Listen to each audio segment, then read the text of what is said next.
Germany has crossed a line that would have sounded unrealistic a decade ago. In the latest military spending data, Germany is no longer just a large European economy with an underfunded army. It is moving into the spending tier of major military powers. But here is the part that matters. A defense budget is not a fighting force. Money has to become contracts. Contracts have to become production. Production has to become equipment. Equipment has to be maintained, crewed, trained, supplied, and moved. That is the real question behind Germany's military rise. Is Germany becoming a military power again, or is it still in the long process of converting money into readiness? Start with the headline number. SIPRI 2025 military expenditure data places Germany at about $114 billion. That puts Germany among the world's largest military spenders, and ahead of the United Kingdom and France in absolute spending. For Europe, that is not a small shift. For decades, Britain and France were treated as Europe's natural military heavyweights. They had nuclear forces, expeditionary habits, combat experience, permanent seats on the UN Security Council, and more developed power projection structures. Germany had the larger economy, but not the same military profile. Now the spending table looks different. SIPRI reports the United Kingdom at about $89 billion in 2025, and France at about $68 billion. Germany's number is much higher. On paper, that makes Germany the largest military spender among NATO European members. But the phrase "on paper" is doing a lot of work. Military expenditure is a flow of money across a year. Military capability is a stock of trained people, usable equipment, logistics, munitions, command systems, readiness cycles, and political willingness.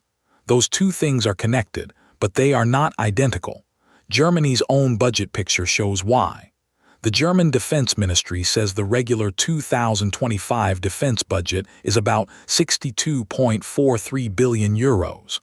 On top of that, around 24.06 billion euros are available from the Bundeswehr Special Fund. That special fund matters because Germany is not simply maintaining an already complete force. It is trying to repair gaps, accelerate procurement, and rebuild credibility after years of underinvestment. So the spending surge is real. But it is also partly a catch-up bill. That is the first caveat. If one country spends heavily to expand an already ready force, and another spends heavily to fix shortages, the same headline number can mean very different things. Germany's challenge is conversion speed.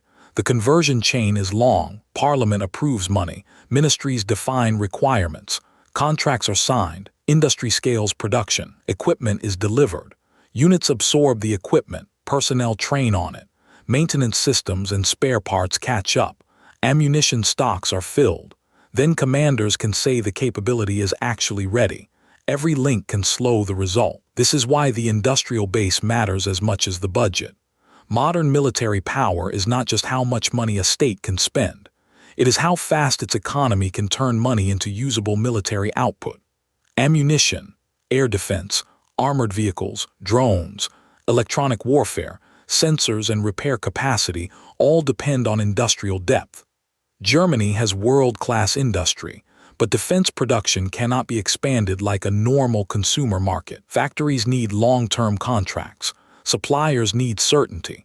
Skilled labor has to be available. Environmental, safety, and export rules matter.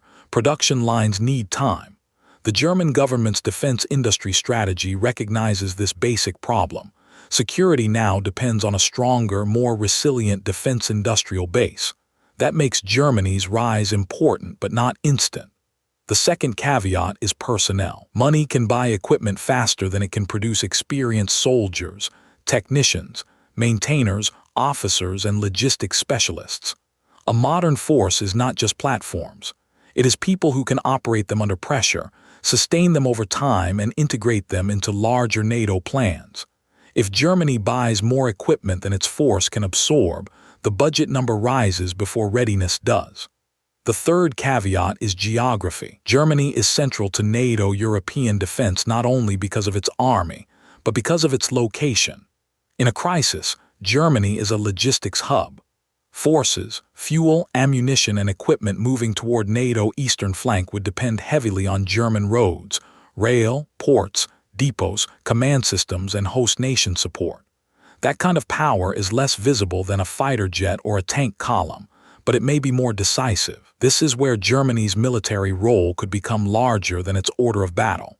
If Germany becomes the central logistics engine of European NATO, its strategic weight increases even before every combat formation is fully rebuilt. But logistics also reveals the weakness of simple rankings.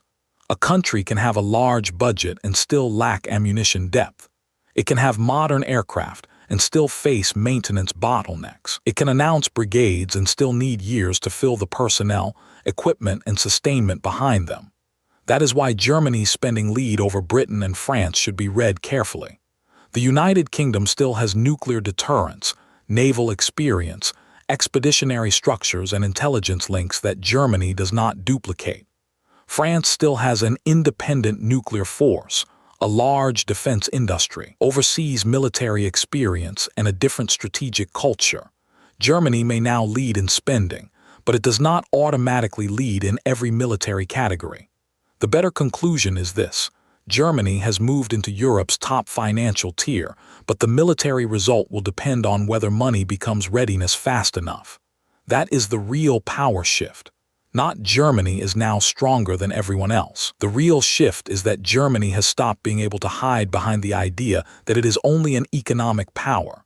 NATO's security environment, the war in Ukraine, and the new defense spending commitments have pushed Germany toward a more central military role.